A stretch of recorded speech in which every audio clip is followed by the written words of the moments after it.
Welcome to the weekly market recap with Sampath Securities. Let's take a look at some of the latest developments in the Sri Lankan economy and financial markets.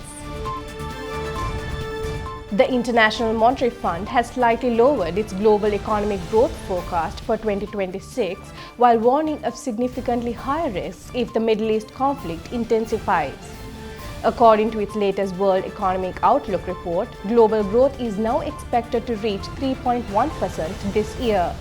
This marks a downward revision of 0.2 percentage points from earlier projections. The IMF stated that this outlook assumes the conflict will remain relatively short-lived and contained. However, the report highlights that a prolonged conflict could have far more serious consequences for the global economy. Under a severe scenario where oil and natural gas prices rise between 100 to 200% and remain elevated into 2027, global growth could fall sharply to around 2%. The IMF noted that such a level would bring the global economy close to a recession threshold defined as growth below 2%, which has occurred only a few times in recent decades. The report also indicated that prior to the conflict, global economic performance had been stronger than expected, with prospects for upward revisions to growth. Some of the downside impact has been partially offset by reduced tariff rates in the United States compared to the previous year. IMF Economic Counselor stated that the global outlook has deteriorated sharply following the outbreak of war in the Middle East. He further warned that the situation could potentially trigger an energy crisis of unprecedented scale if tensions continue.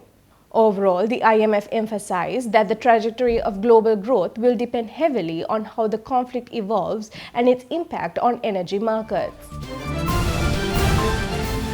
Sri Lanka's tourism sector has recorded a sharp slowdown in early April as escalating tensions in the Middle East disrupted global air travel. Latest data show that tourist arrivals declined by 22% year-on-year in the first 8 days of April, falling to 39,627 from over 50,000 recorded in the same period last year. Average daily arrivals also dropped significantly to just under 5,000 visitors compared to more than 6,000 a year earlier. This reflects the immediate impact of aviation disruptions on inbound travel. Despite this setback, overall performance for the year remains slightly positive. Total arrivals reached 780,261 by April 8, marking a modest 1% increase year-on-year. This growth was supported by strong inflows during the first 2 months of the year. In terms of source markets, India continued to lead, contributing over 158,000 visitors so far this year. The United Kingdom and Russia followed as key markets alongside steady arrivals from countries including Australia, China, Germany, France, Bangladesh, the United States, and Switzerland. Industry analysts warn that prolonged geopolitical tensions could further weaken travel demand if disruptions to global aviation continue. They note that sustained uncertainty may pose challenges to Sri Lanka's tourism targets for the year, particularly if key long markets are affected. In the near term, the sector's performance will largely depend on how quickly global travel conditions stabilize. Sri Lanka has reached a staff-level agreement with the International Monetary Fund on the combined 5th and 6th reviews under its $3 billion extended fund facility program. The agreement positions the country to access around $700 million in fresh financing subject to the completion of key reform conditions. According to the IMF, the agreements depend on restoring cost-reflective pricing for electricity and fuel, as well as progress in debt restructuring and finance assurances. Once approved by the IMF Executive Board, total disbursements under the program are expected to rise to approximately $2.4 billion.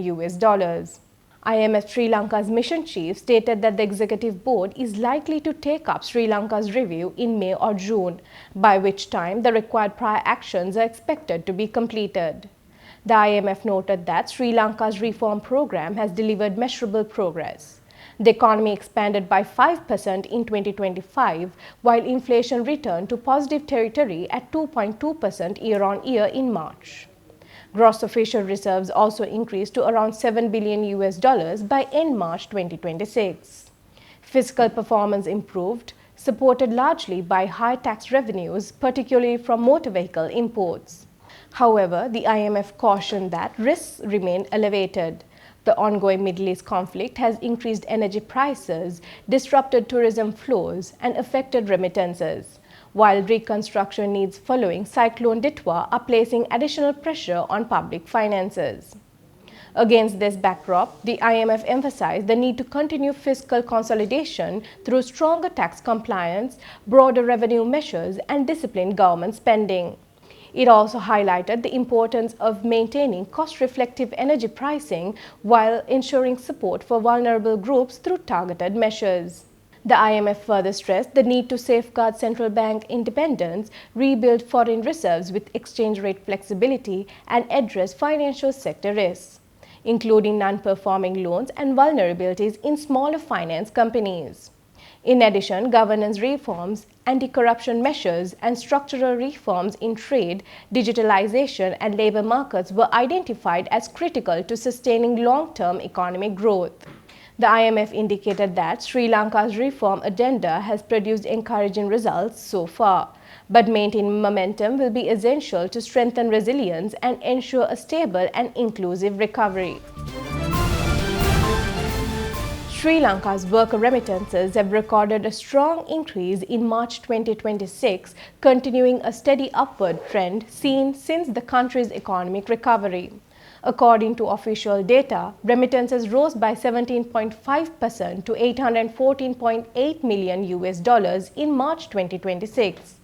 This follows a record monthly inflow reported in December last year, as well as historically high annual remittances of over $8 billion in 2025. In the first 3 months of 2026, total inflows from foreign workers increased by 26.5% to nearly $2.3 billion compared to the same period last year. The rise in remittances come as most Sri Lankans continue to seek employment overseas, particularly in the wake of the economic crisis experienced in 2022. Worker remittances remain the country's largest source of foreign exchange earnings, playing a key role in supporting economic stability. The improvement is also linked to policy changes by the central bank, which moved away from a parallel exchange rate system. This shift encouraged expatriates to use formal banking channels instead of informal methods. Remittances had declined sharply in 2021, when many overseas workers turned to unofficial transfer channels due to more favorable exchange rates outside the formal system. However, subsequent monetary tightening measures, including high interest rates from April 2022, helped stabilize the economy and restore confidence in official channels. Authorities have also focused on promoting skilled migration to boost foreign exchange inflows as part of broader recovery efforts. Overall, the continued growth in remittances highlights improving external inflows and increased confidence in the country's financial system. Sri Lanka's Inland Revenue Department has reported strong tax revenue growth in the first quarter of 2026, maintaining the momentum seen in the previous year. According to the department, a total tax collections from 1st January to 31st March reached over 606 billion rupees.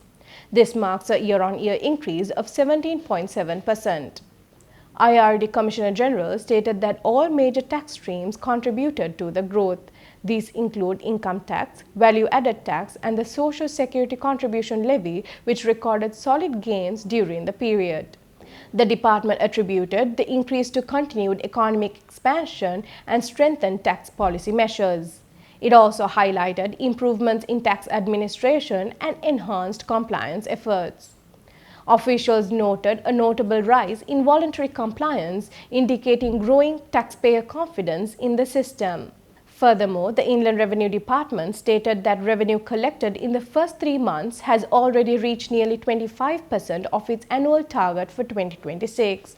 Overall, the strong first quarter performance reflects improved fiscal conditions and improved progress in revenue mobilization efforts.